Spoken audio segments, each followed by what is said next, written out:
Sa ibang balita, iginiit ng driver ng naaksidenteng pampasaherong bus sa EDSA Ortigas kahapon na mabagal lang ang kanyang takbo. Pero duda ang MMDA sa pahayag ng driver.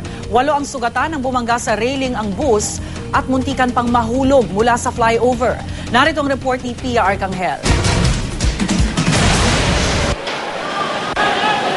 Hindi lang wasak na wasak ang unahang bahagi. Halos lumambitin at kamuntikan pang mahulog ang bus na ito ng Don Mariano Transit matapos salpukin ng railing sa itaas na bahagi ng EDSA Ortigas flyover southbound. Kwento ng driver na si Florencio Beron, nasa gitnang lane siya ng flyover nang bigla raw mag-cut ang isang kotse mula sa kanang lane. Umiwas siya pakaliwa pero meron namang motorsiklo kaya kumabig siya pakanan. Pero nasagi pa rin niya ang motorsiklo at tuloy nang sumalpok at sumampa sa railings ng flyover. 7 pasahero sugatan sa aksidente, gayon din ang rider ng motorsiklo. Pwede nga po, dito ba rin dahil doon po tumama sa may mismo MRT station. O, kung wala pong wala yun, kung walang harang, sigurado po ang dami pong may disgrasya. Sa lakas ng pagbangga, lumipad ang ilang piyesa ng bus sa ilalim ng flyover pero sa kabutihang palad ay wala namang tinamaan.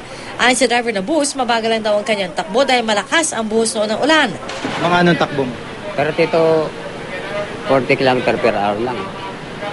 Ang ano kasi madulas yung kalsada pag apply ko ng preno, biglang nagpaibot siya. Yun ang hindi ko naman inaasahan bakit nagkaganon yun. Pero duda rito ang mga taga-MMDA. Siguro mabilis na ang takbo niya dahil kasi pababa po siya ng flyover Nakaano po yung pababa, mabilis talaga yan.